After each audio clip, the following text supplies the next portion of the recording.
A private karaoke booth hums with neon pink and purple light. 4 college students, Hayato, his cousin Kenta, Kenta's girlfriend Yuna, and their quiet friend Saki, settle in for a noisy evening. All right, who's first? Saki, you've been quiet all night. You pick the first song. Saki takes the remote without a word and inputs an obscure song code from memory, a string of numbers that means nothing to the group. That opening riff. No, it can't be. The screen flashes the title, Lantern Artist Unknown, a song Hayato uploaded to a tiny indie site 3 years ago under a fake name and never showed another soul. Light a lantern in the dark where the silence leaves a mark. Every breath, every note. It's exactly how I wrote it. She even mimics the guitar fingering. Her left hand shapes invisible chords against her hip, fingers moving across strings only she can see. The exact tablature Hayato recorded at 17. Whoa, Saki, where'd you find this song? It's so good. Hayato doesn't hear the applause. The plastic remote clatters onto the table. His blood has turned to ice. Through the static and the rain, find the frequency again. I uploaded that song and forgot the password. I never meant for anyone to hear it. 3 years ago.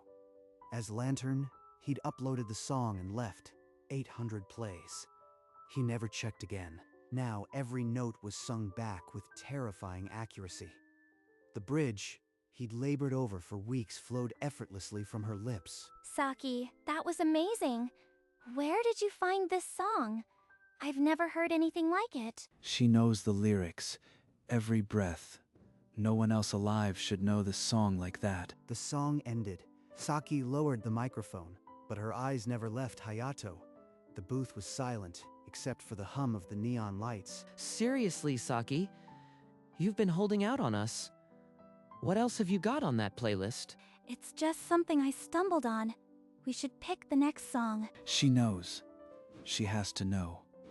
But how? All right, we've killed enough time here. Let's go get some ramen, my treat. Yes, I am starving.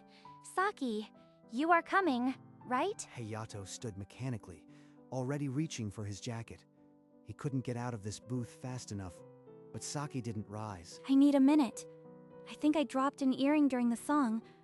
Go ahead. She wasn't wearing earrings tonight. Not a single one. This is a trap. Oh no. We can help you look for it. It's tiny. I'll find it myself. Hayato, can you stay and give me a hand? No problem. We'll grab a table. Hurry up, though, or the broth gets cold. The door sealed shut with a soft click that swallowed all sound. Under the humming neon, only the two of them remained. Hayato, that song. I need to ask you something about it. It's just an old indie track. Why? Did you want the song code for your playlist? His voice came out steadier than he felt. Under the table, his fingers dug into his knees. It's yours, Hayato. Lantern. You wrote it 3 years ago and uploaded it once. She didn't ask. She stated it. How long has she known? I've known for 2 years. I've been looking for you that long. Audio forensics, forum deep dives, comparing vocal fingerprints. I tracked you like a missing person. On her laptop screen, a waveform analysis of Lantern sat beside other vocal samples. She'd built a dossier. 6 months ago, at Kenta's family gathering, I heard someone humming the bridge in the kitchen. It was you. That stupid party. I didn't think anyone was listening.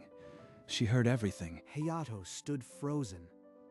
The truth was out, and he had no lie big enough to cover it. 2 years ago, my little brother Riku tried to throw his life away. He was 16. In the hospital, he found Lantern on an indie forum. He played it on repeat for weeks. It was the only light in that room. Hayato's throat locked. The boy in the photo she'd shown had the same hollowed-out eyes he recognized from his own mirror. I spent 2 years hunting you. Vocal analysis, forum deep dives. I wasn't going to stop until I found you. This song. You gave him back to me. You gave me my brother. Her voice cracked. She pressed her knuckles to her lips, as if trying to push the words back in. A lifeline. I threw it into the dark and never looked back. I didn't want anyone to find it. So, thank you for saving my brother's life. The thanks landed like a stone in his chest. Not warmth, only the crushing weight of a connection he'd never asked for. I have to get out of here. If she keeps digging, I'll fall apart right here. It's mine, all right? The song, I wrote it. I knew it. I knew it was you. Thank you. Thank you for giving me my brother back. But I need to know. Why? Why did you write it? What was it for? She's not going to drop it. I have to give her something. Anything but the real reason. Does it matter? It's just a song. I was bored. I put it online and forgot about it. It kept my brother alive. That's not just a song. You don't write something like that and forget. Hayato moved toward the door, but Saki stepped into his path, her small frame suddenly an immovable wall. You are not walking out until you tell me the truth. I've spent 2 years on this. I deserve to know. The truth. I can't say it. Not to her. Not to myself. The words died with someone else. The neon light flickered. Hayato said nothing, but the weight in his silence was louder than any confession. Hayato, please. I've waited 2 years. Whatever it is, I can carry it. Her name was Yuki. I wrote Lantern the week she died. The same disease that almost killed your brother. It took my little sister, Yuki. Saki's hands fell to her sides. The photo of Riku she'd held so tight slipped in her grip. I uploaded it once, under a fake name, and never logged back in. I couldn't even look at it. That's why it reached him, because it was already written from the same darkness. The karaoke screen flickered behind them, the song's title still glowing faintly. The air thickened with shared grief. I never wanted anyone to find it. It was just a lantern for her, not for the world. But it found him. Your lantern lit his way back to us. In the tiny booth, under humming neon, they sat with the names of 2 children who never met, but whose lives were now braided together by a song. Do you have a photo of her? I want to see Yuki. Hayato unlocked his phone with trembling fingers. The lock screen was a photo of a young girl with long black hair smiling despite the hospital gown. She looks like a little songbird. That's what your song is, isn't it? Her voice? I couldn't save her. But a stupid song kept someone else alive. The first sob tore out of him like a splinter that had been buried too long. Saki closed the distance without a word. She pulled him into her chest, one hand cradling the back of his head, the other pressed flat between his shoulder blades. I've got you. It's okay. You carried it alone long enough. No one ever said that to me. Not since the funeral. They stayed like that, 2 strangers anchored by a lantern. Neither had meant to light, until the sobs softened into quiet breaths. The phone, still glowing, showed Yuki's face between them, a witness to the first honest grief Hayato had shared in 3 years. Hayato, what if we recorded it properly? Not just that old upload, a real version, for both of them. I haven't touched a guitar since the funeral. It's buried under clothes in my apartment. But her voice is still in your fingers. It's in every chord. You just proved it tonight. The idea felt like pressing on a still open wound. But she wasn't wrong.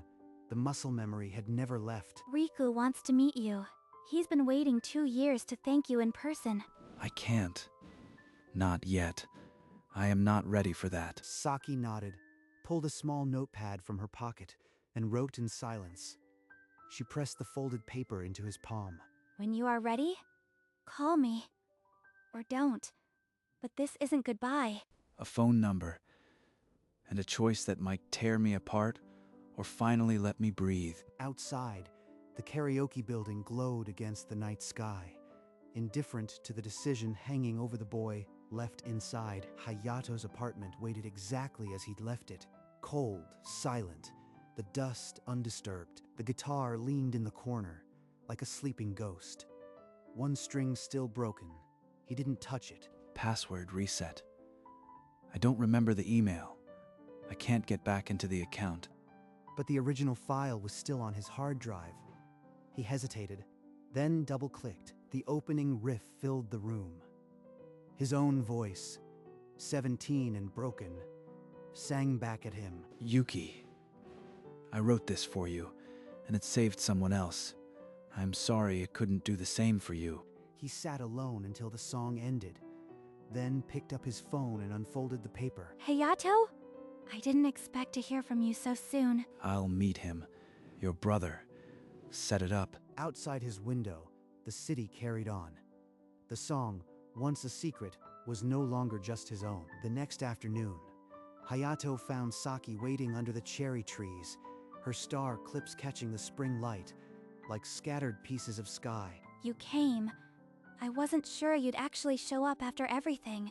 I almost didn't, but I need to see him. I need to understand. They walked in silence to a small apartment where a boy with shaggy dark hair sat on the edge of the sofa, hands clasped tight. You are the one who wrote Lantern, the song that kept me alive. I am Hayato. I wrote it a long time ago. I am glad I finally get to meet you. I wrote you something. I've been carrying it for 2 years, hoping I'd find you. With trembling hands, Riku pulled a worn envelope from his hoodie and pressed it into Hayato's palm. Yuki, my little sister. I wrote it the week she died from the same illness. I am sorry I couldn't save her. Riku's hand closed over Hayato's. The room filled with a silence that wasn't empty but full. 2 names glowing in a lantern made of music. After the silence stretched thin, Riku rose and disappeared into his room. He returned with a worn acoustic guitar, its body scarred with use. I know it's not the original, but I tried to learn it from the recording. Can I play it for you, just once? Hayato nodded, throat tight. Riku sat on the floor opposite him, fingers finding the chords with the muscle memory of 1,000 repeats. The chords were softer, more hesitant, but every note was an offering, a shy echo of the song that had held him together. I played it like that every night. Now it's your turn. Show me the way it was meant to sound. I haven't held a guitar since the funeral, but my fingers remember everything. The first chord rang clear and true. Then the melody unfurled, note by note, filling the room with a voice that had been silenced too long. That's it.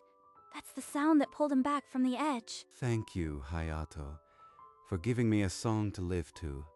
Let's make a real recording together. And in that small apartment, surrounded by the echoes of 2 lost children, the lantern began to flicker back to life. A small recording studio swallowed them in padded silence. Hayato stood behind the glass, headphones clamped on. His voice was older now, heavier, but steadier than the brittle file from 3 years ago. Yuki, Riku, this is for both of you. I am sorry it took so long. In the control room, Riku flattened his hands on the console, and Saki let her tears fall without shame. After the final take, Hayato typed the description with care, for the people on both sides of it. No names, just a lantern. It doesn't need to chart. It just needs to be there. For anyone else alone in the dark. The song went live at midnight. By morning, strangers had left comments, quiet confessions from people who'd held on because of a song. One wrote, "I listened to this every night in the hospital. It saved me. Thank you, Lantern." Hayato, look, that's real. You did that. And on a modest chart, a flickering number, 78. A lantern, visible again. Autumn came, then winter. Somewhere between shared coffee cups and late-night texts, walking home together became the only way to end a day. You know, for a guy who avoided guitars for 3 years, your calluses came back suspiciously fast. They slipped into the karaoke booth many times after, not with the group, just the 2 of them. The neon hum became a home. Request code 4102. It's still the only one I know by heart. She sang it differently now. Not a weapon, not a revelation, just a quiet offering. I don't think it's just yours or mine anymore. It belongs to everyone who needed it. But most of all, it brought us here. On a park bench under bare cherry branches, They finally spoke the names without their voices breaking. Yuki, Riku. I can talk about her now. Yuki. I can remember her laugh instead of just the hospital room. And Riku started college. He's okay. Really okay. You're part of that. They walked on, shoulders brushing, the song flickering softly between them like a lantern that no longer marked a grave, but a way forward. A small venue sent an offer through the music site, a 10-minute slot. Hayato stared at the email for hours before replying yes. A stage. Real lights. Real people. If I fall apart, the song still stands. On the night, Saki and Riku squeezed into the crowd near the back, their presence a quiet anchor. This is for my little sister Yuki, and for Riku, who is here tonight, and for anyone who needs a light in the dark. Then the spotlight narrowed, and the first chord fell into the hush like a stone into still water. In the audience, Riku buried his face in his sleeve. Saki didn't wipe her tears. She let them fall into the dark. The song ended in a silence that ached, then shattered into applause that seemed to come from far deeper than the room. They heard her. Yuki's song reached them. You did it, Hayato. You gave it a voice again. And walking home through the empty streets, under a sky that felt wider than it had in years, Hayato let the night settle into his bones, not as grief, but as permission. Weeks later, Hayato stood in a small jeweler's shop, turning 2 thin silver rings in his palm. Inside each band, the engraver had etched 2 names, Yuki and Riku. Not just our names, theirs too. They have to be part of this. He booked the same karaoke booth, the exact room. The song code 4102 was already punched in before Saki arrived. This booth held my fear. Now it holds my future. When Saki opened the door, the intro was already playing. Hayato sat with the guitar, not the remote. He began to sing. Hayato, what is this? He didn't answer. He sang the whole song, every word a promise. Then set the guitar aside, knelt, and opened the box. Saki. There's 2 names in these rings. Yours will never be alone again. Marry me. Yes, of course, of course. The song's last note faded into the neon hum, and in that tiny booth, the lantern became a hearth. The wedding was small, a garden chapel, cherry petals falling, and only the people who mattered. Riku, will you sing for us? It has to be you. Me? But what if my voice breaks? But by the morning of the ceremony, his fingers were calloused, his voice roughened but steady. Ready. At the altar, Riku stepped forward with his guitar. The opening notes of Lantern hushed the crowd. He sang without looking at the lyrics. Every word was a bridge, from a hospital bed to this garden alive. That's the song from the karaoke. I didn't know. Then Hayato and Saki exchanged rings, the engravings facing outward. Yuki, Riku, Kenta, Yuna, and the few guests rose. Their applause a thunderous, tear-soaked wave. Under the spring sky, 2 lanterns became one, and somewhere, 2 children smiled. At the reception, fairy lights twinkled over long tables. The guests sat in a hush, cheeks still damp. I wrote a song for someone I lost. Saki found me through it. She found the boy who wrote Lantern, and she gave me a reason to finish the melody. This ring holds Yuki's name, my little sister, and Riku's name, who proved that a song can be a bridge back to life. I searched for 2 years because my brother said a stranger saved him.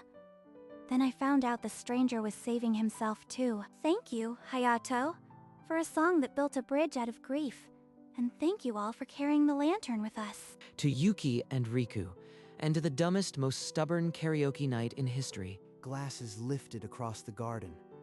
The constellation of tiny lights raised in tribute. On the table before them, the 2 rings lay side by side, their engravings catching the candlelight. Then, Saki turned to Hayato, pulled him close by the lapel, and kissed him, not for the guests, not for the cameras, but for the song. And somewhere in the back, Riku touched his own pulse and smiled, knowing the song had done its work. The morning after the wedding, Hayato led Saki to a quiet cemetery on the edge of town. Cherry petals, now fallen, lined the path to Yuki's grave. She'd like this place. It's peaceful. Saki knelt and carefully unpinned one of her white star clips. She pressed it into the earth beside the headstone. A little piece of sky for her, so she's never in the dark. Yuki, I brought someone. Someone who found me through your song. He touched the cold stone, then reached for Saki's hand. They stood in silence, the sunlight warming their shoulders. We won't forget. Neither of them.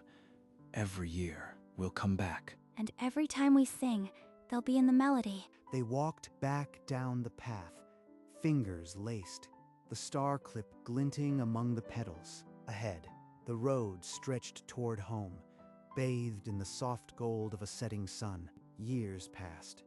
In their sunlit apartment, the notes of lantern were as ordinary as breathing. This song used to break me.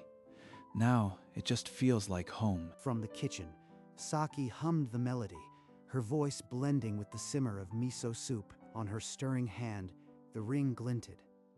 Inside, the name Yuki caught the light. She hummed it every evening at this hour. A ritual that needed no words. On the shelf, Yuki's photo, Riku's letter, the pic that started it all, a quiet shrine. Saki set down the ladle and curled beside him on the couch, her head finding its place against his shoulder. Play the first verse. For them. So he played, not for fame, but for the woman who had followed his lantern and found him. And the melody filled the room, not as an echo, but as a living thing, quiet, enduring, and perfectly enough. Then the image shifted, time unwinding like a cassette tape. A 17-year-old boy in a dark room, pouring his grief into a song he would never claim. Another boy in a sterile room, clinging to that same melody as if it were a lifeline. A sister's search, years of audio waves and hope, hunting for a ghost who wasn't one. And then a karaoke booth, neon pink and purple, where a secret was sung back to its maker. Now, the booth stands empty. The screen still glows.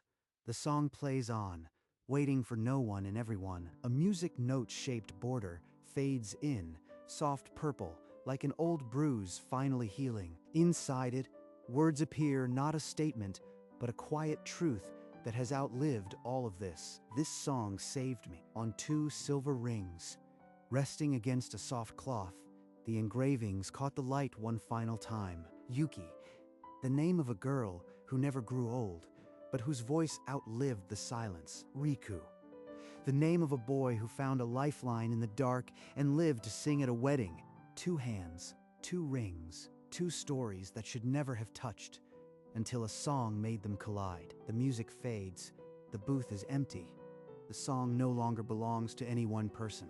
It belongs to the lost, the found, the ones who hum it through tears without knowing where it came from. And somewhere, in the grain of the silver, the lantern still burns, small, quiet, and everlasting. Slowly, slowly, the image begins to blur, as if even memory knows when to rest. The screen darkens.